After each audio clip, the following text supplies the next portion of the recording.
During this presentation, I will talk about PowerShell.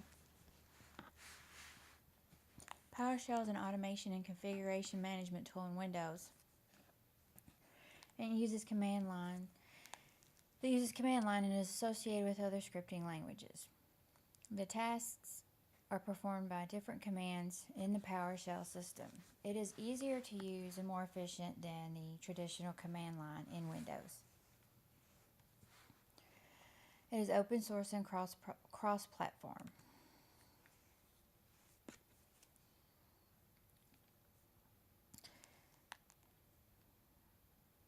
So PowerShell consists of commands, scripts, and objects to conduct different types of administrative tasks in Windows.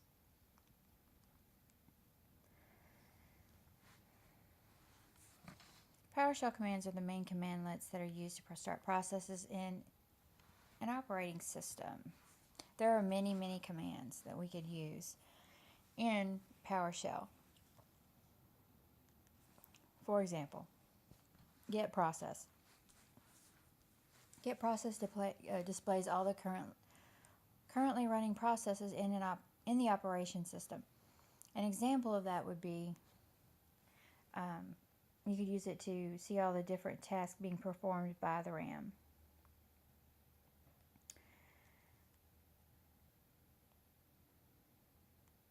And as you can probably guess, there are many, many different commands that could be used.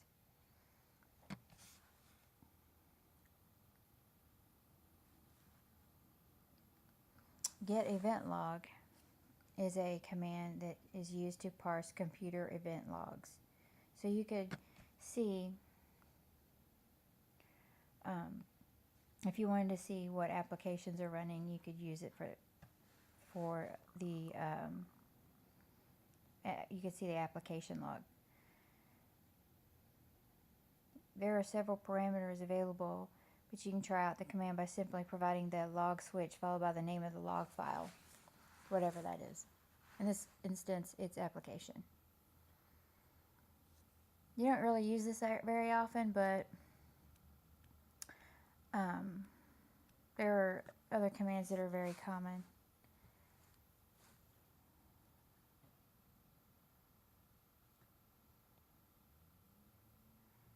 And just a note to this one, as well as get process, you can stop process. Stop process, sometimes you'll have you'll be doing something, a process will freeze up. When that happens, you can use the get process command to get the name or the process ID for that process, and then that has stopped responding to you. And then you could use the stop process command to terminate it. And you can terminate it based on the name or the ID, the process ID. The only thing is with that, if you do that, your process ID can change from session to session, so you need to make sure that you have the right ID for that particular session.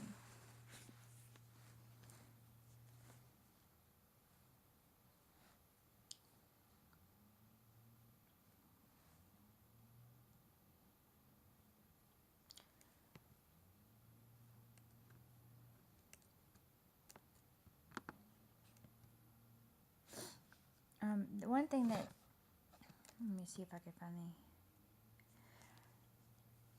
I'm going to skip and go back to the other slide because I want to cover this one first. Convert to HTML is a command that is used to create a report from information in PowerShell, and then it allows you to send it to someone. You have to have the file name of the output. And here's an example of that. Of course, in this case, you'd have a property name when we don't. And we have a path.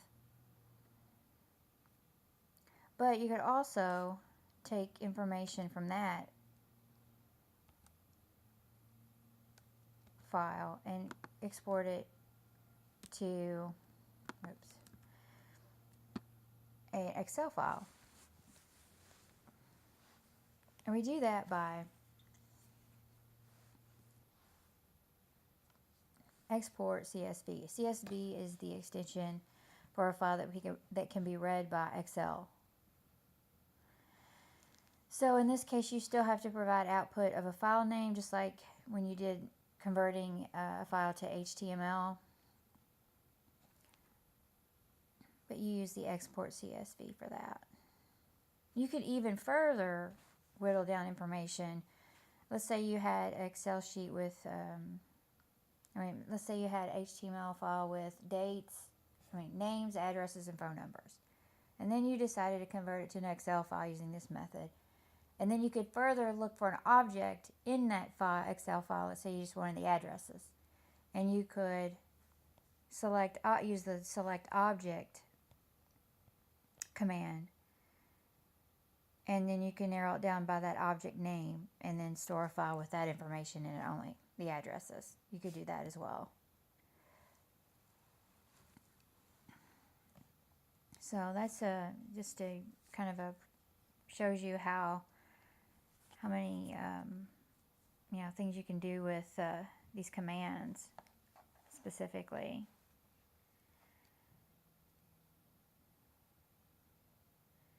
Get help. It's pretty self-explanatory. Get help is used to get assistance with the commands in the system. You can type that and it will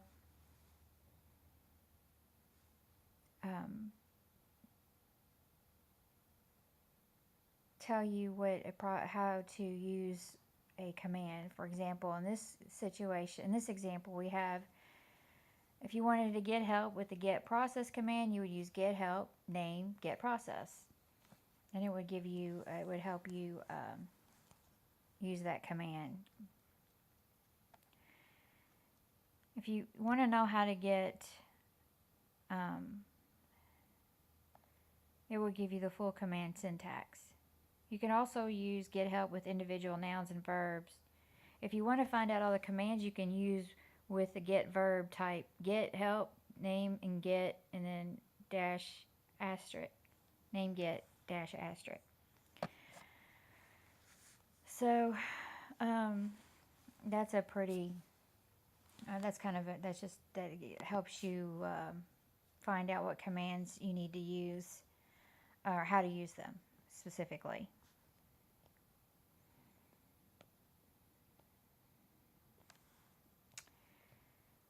Okay, this command is it's a remote command. It allows you it shows a remote name and location of the command execution.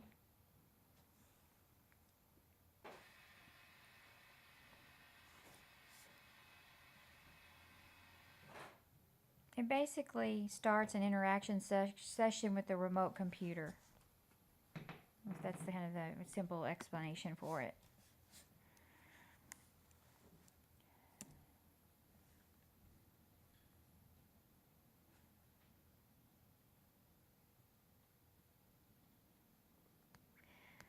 So we talked about convert to HTML already. I'm going to move on to get execution policy. Now you might have your own environment where you've set an execution policy, so you know what it is.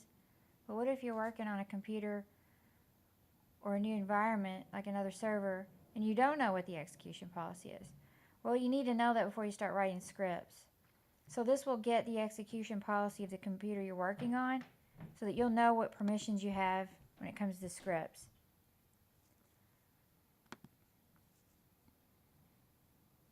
So all you do is you just write this right here, get execution policy, and it should come back as what you have on that specific device, server, whatever.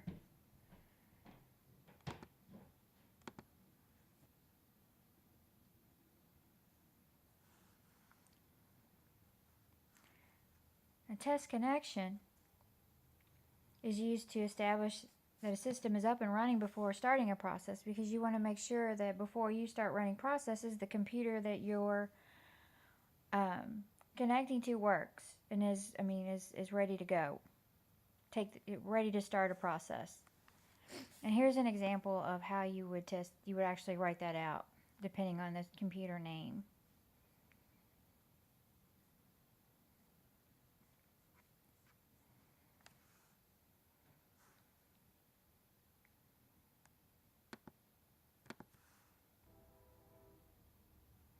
And specifically with Test Connection, the way it does it is it sends pings to one or more computers.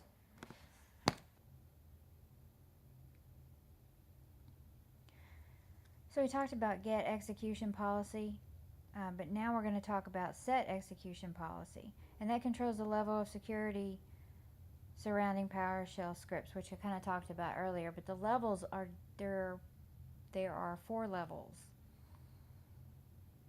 Restricted, all signed, remote signed, and unrestricted. So for that, I'll talk about that in more detail later, but these are the 4 levels that you can set.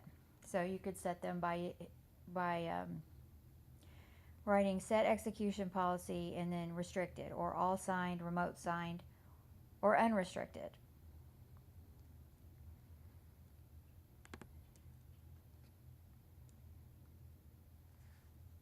You could also, there are also some commands for remote managing computers.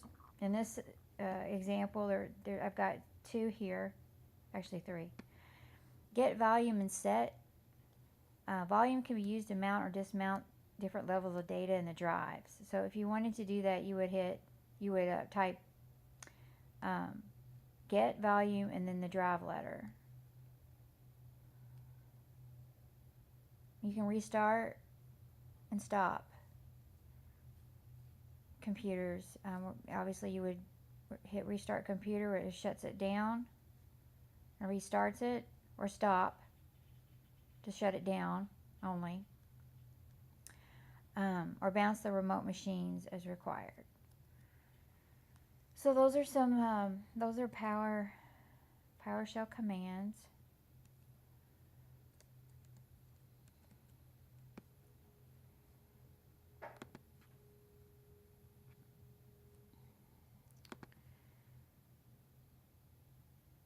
Now we're going to move to objects.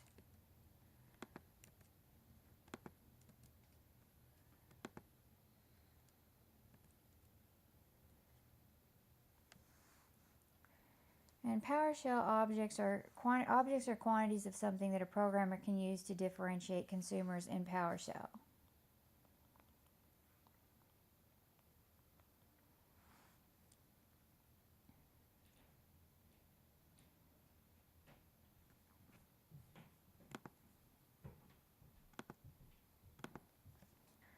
Objects are basically known quantities of something that a program language can use, interact with, or perform some type of computation on. It's a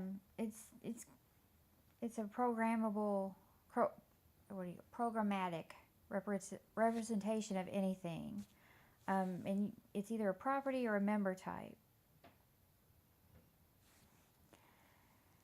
So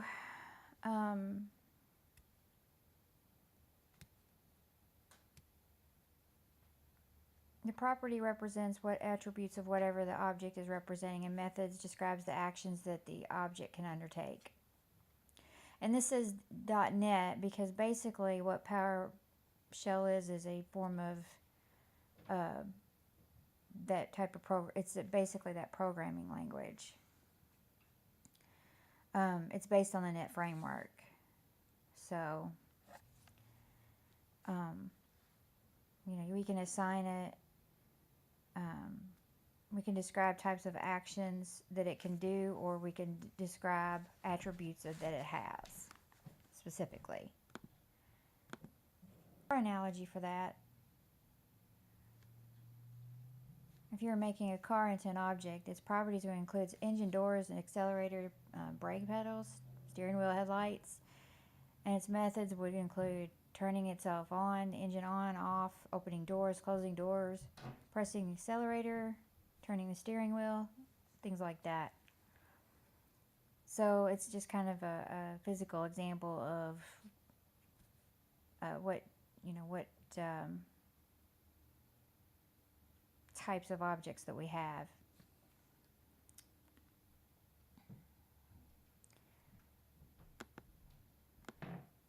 And here's another analogy of understanding the concept of what an object is. As far as the member, it's the main components of a house.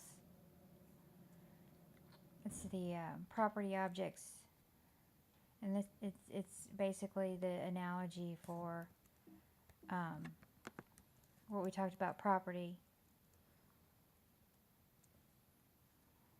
But to get objects in PowerShell, one has to use the getMember command. Basically, the getMember command will list all the objects, properties, and methods.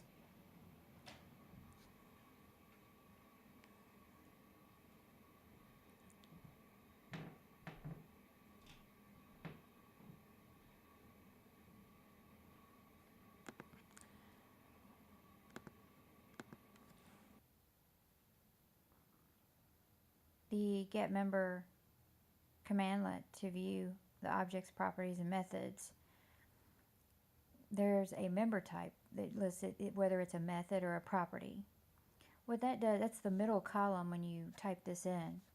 And what that does is let you know what data type is, and it shows the classification of the answer that you'll get returned to you by the method or property.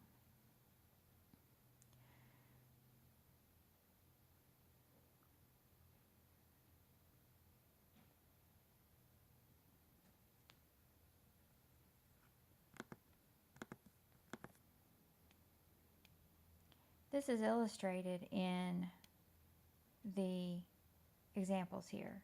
For example, the definition bool equals system object obj means equals. It's a method, and it means equals. So that will tell you whether something's true or false.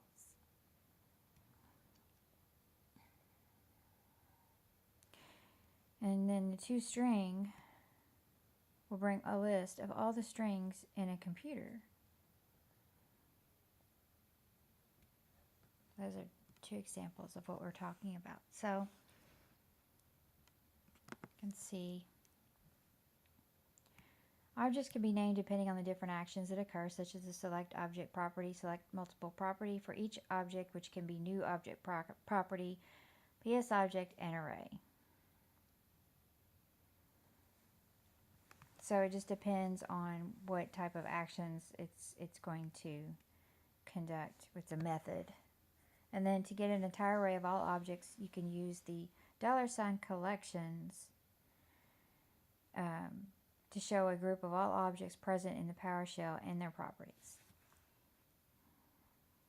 So you can get an entire array of the objects by using that.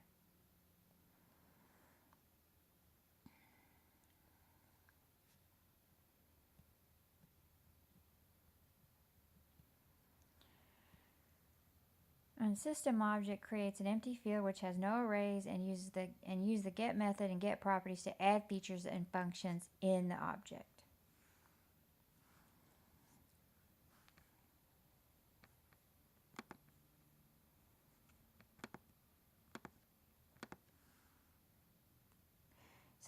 So just remember, system object is sort of like a blank object that you make. Because you want to end up making your own object. So you know, if you wanted to make a new system object, you would use the new object command, and then you would, if you knew what type of object you would like to create, you can specify it, but the point is that you have to make your own, so you have to make a generic blank object by using a system object.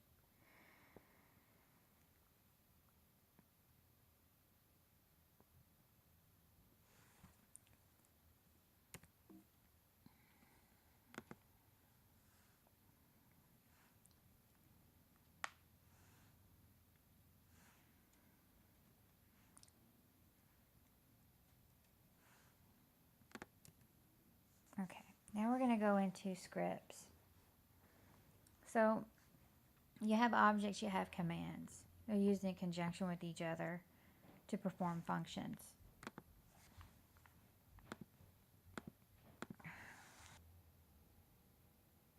An Active Directory is basically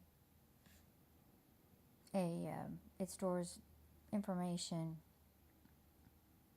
about network components. An Active Directory will basically keeps track of everything on your network. Passwords, different control changes,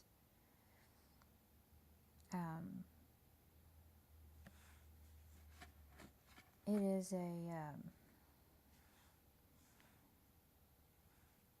it requires a lot of maintenance, but PowerShell and scripts can be automated to manage these things. So one can create an Active Directory user account that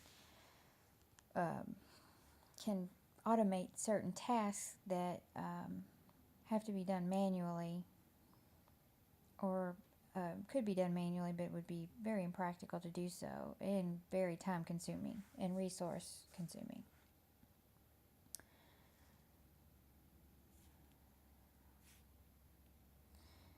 So we can use scripts for that, but it depends on certain rules.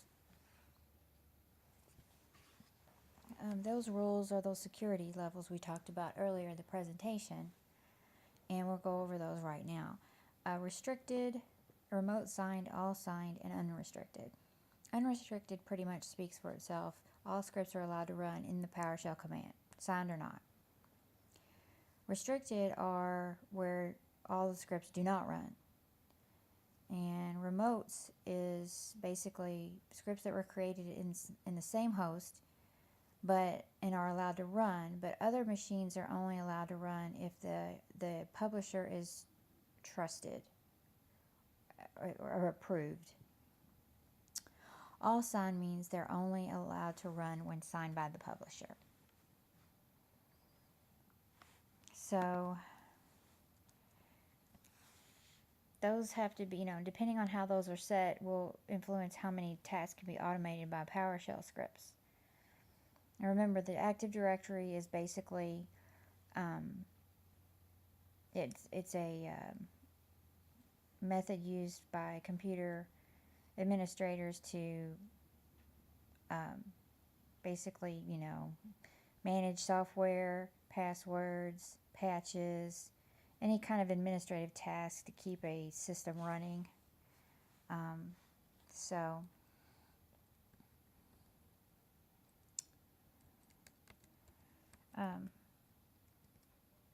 Scripts can be used on this depending on the security level. Okay, so what we're going to do with the scripts now is kind of go over an actual example of how putting these parts together would play out in practice.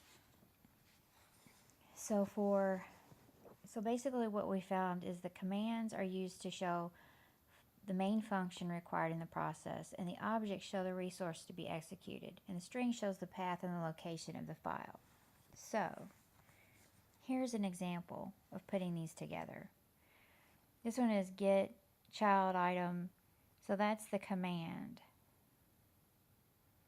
Then path S recurse shows the path in which it is acquired, and then where object. Here the object applies where the object is, shows the location of the command, where the object which shows the location of the command.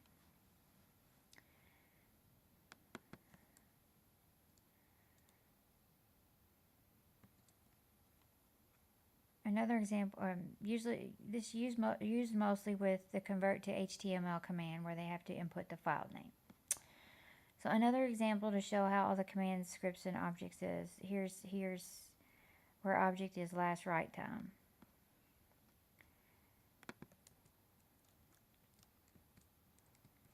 Now,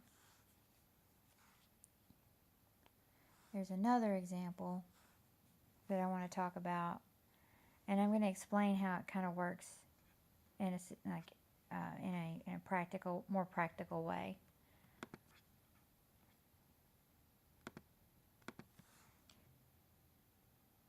So going back to our previous screen, we have the example here, and what this could be used for is if there's an example of maybe a bug or something that encrypts files or places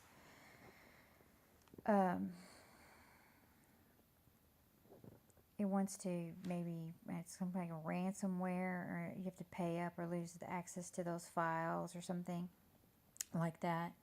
If you could find the infection before it had time to encrypt the files, you could you shut down the machine so the encryption process is stopped. But you need to figure out where all these files are that were modified in the last day or so. So how would you do that? So in this case, you've got the commandlet get child item. And you have to grab something out of a big giant file system here with so many, like a needle in a haystack, basically. So you know you need to do that, but how do you know what parameters to go or what you need? So you need to figure out what drive that the data is on that's been corrupted. So in this case, you've got your path S. But what if, that's a drive. So which directory folder is it in?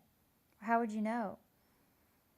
Then you can, you see the recurse parameter here. Basically what this means is it means that it'll start at the top and then walk down all of the files until everything's been examined. So this is where we get this so far. But what about where object? What does that mean? Well, what that does is it's the where object commandlet. So that's basically going to give us you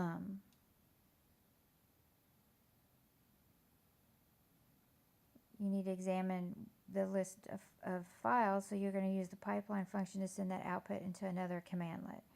And that's where object is. It selects a portion of a big set of data for further processing is what it does specifically. So basically, once we get down here,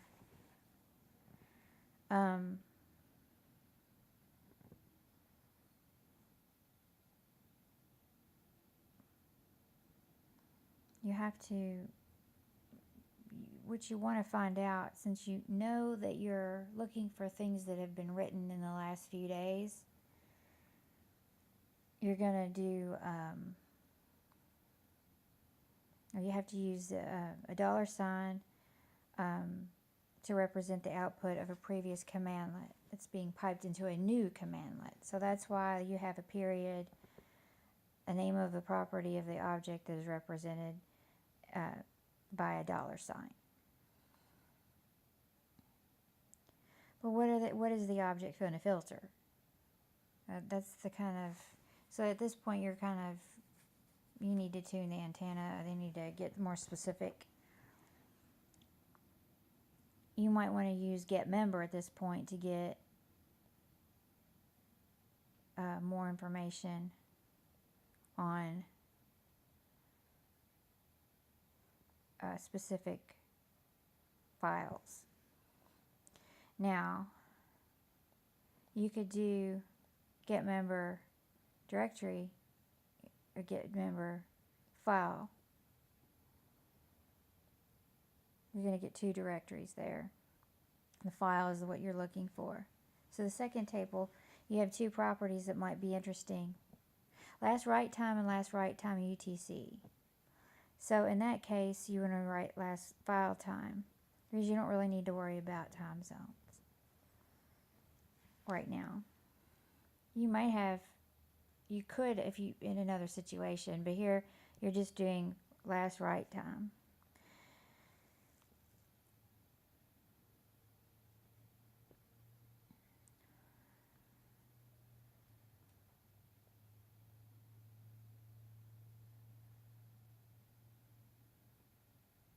And so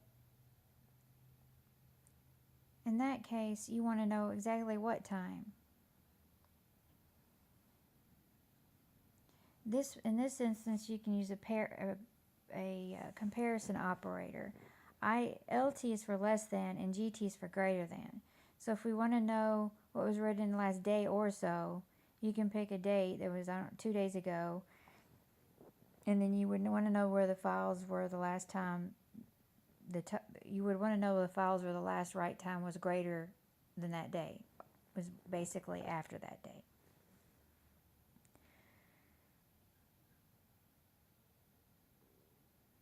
So then you would write the date, and you would run it, and what you will get in that instance would be a list of every file on the S volume that's been written to on that date or after.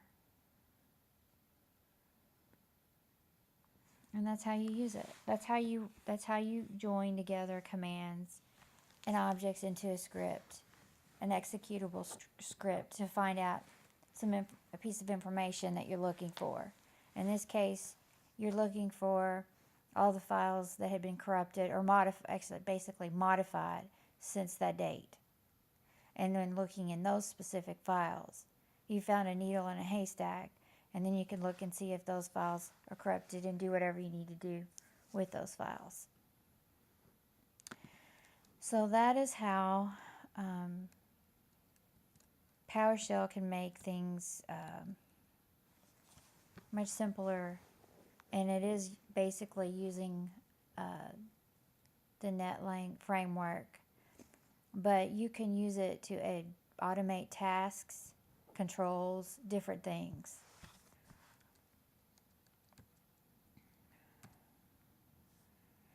And that is all. Thank you for watching.